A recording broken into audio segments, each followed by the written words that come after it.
Welcome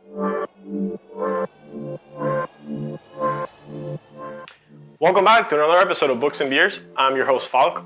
If you haven't seen last week's episode, it was the first time we've had a must-read in the channel. Barney reviewed *Sapiens*, which is the first book out of the trilogy written by Yuval Noah Harari, and he's going to be reviewing all three of those. So definitely hit that subscribe button so you can see those in the future. And if you haven't seen our Instagram, I'm going to put the handle right here in vertical, a little different.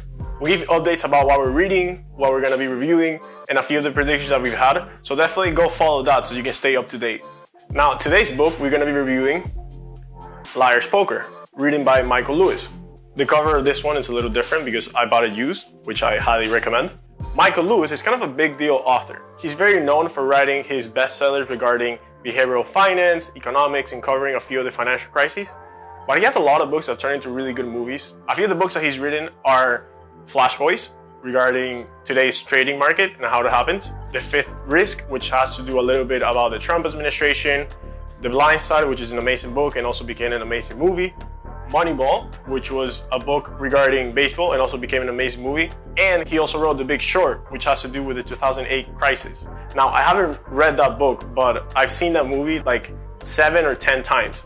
And it's actually my favorite movie. If you haven't seen the movie, I heavily encourage you to check that out. It has to do with the 2008 crisis, and the reason why I've seen it so many times is because every single time I see it, I catch something different. This is kind of what I studied in college. I was a finance major, so I love watching it. Every single time I will take a class, and then we'll talk about the topic. I will go and watch it again and catch new things. That brings us to the topic of today, which is Liar's Poker. So Liar's Poker was written in 1989. That is the reason why I'm wearing this shirt from the 80s. The book develops two main plots. The first plot is a little autobiographical. Michael Lewis talks about his time in college, how he went to Princeton, how he felt a little different because he was an art history major. He talks about when he graduated college and he didn't have a job because what he studied, which is what he loved, wasn't that applicable to the everyday. So he goes and he gets a master's in the London School of Economics, which, by the way, is an amazing school.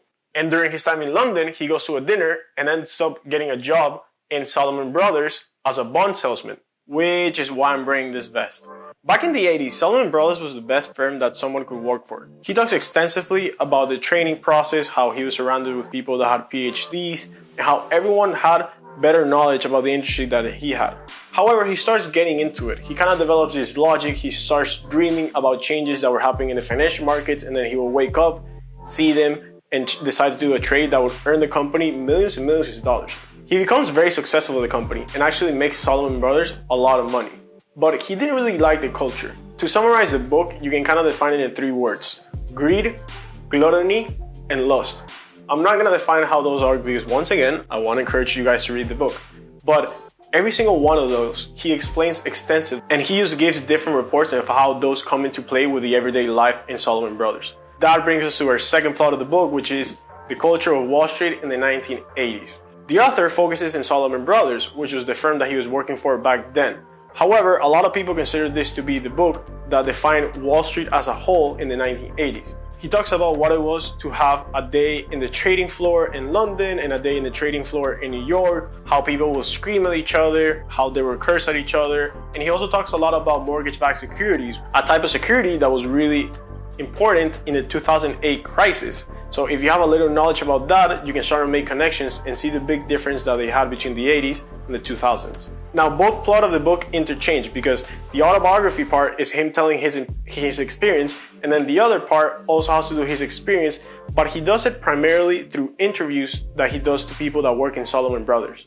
And that's the reason why I didn't love this book that much. Michael Lewis is without a doubt an amazing author. The ability he has of writing a story and catching you and getting you hooked and laughing and learning about the topic is amazing.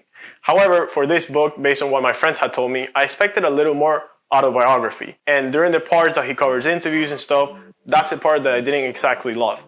Now, don't get me wrong, the book is amazing and I heavily recommend it.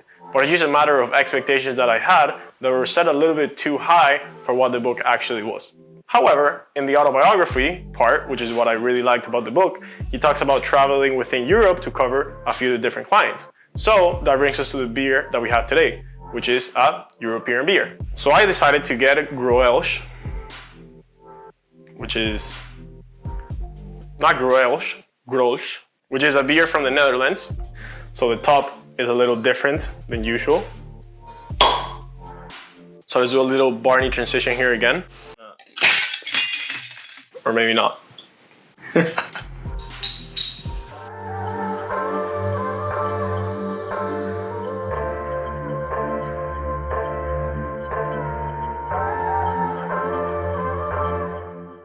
I like this a lot. I like this a lot.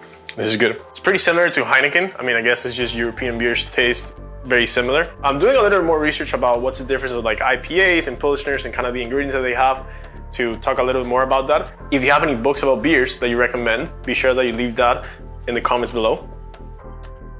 I'm gonna give it a 4.2. 4.2. Definitely a good beer. It has a lot of flavor, but it doesn't have that much that I wouldn't mind having more than one. Different taste, maybe a little more expensive than the cheap beers, but it wasn't that expensive. Really good beer. And as far as the book, Liar's Poker is definitely ranked in the read category. 100% recommended for read. The insight that it gives you about the finance industry and what Wall Street is amazing. For people that do not like that industry at all, but want to get a little bit more insight into what it is, I heavily recommend it. And as far as my rating, I'm gonna give it a 4.1.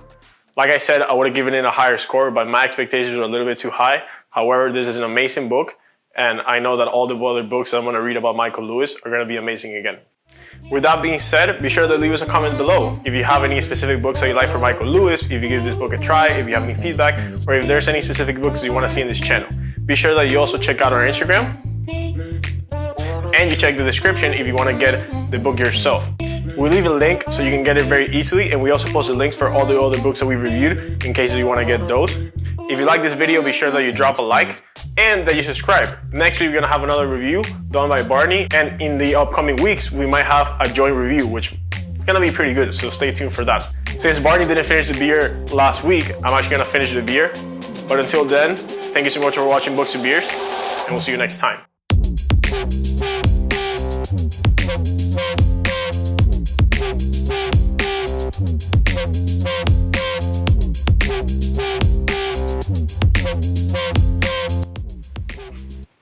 Aló.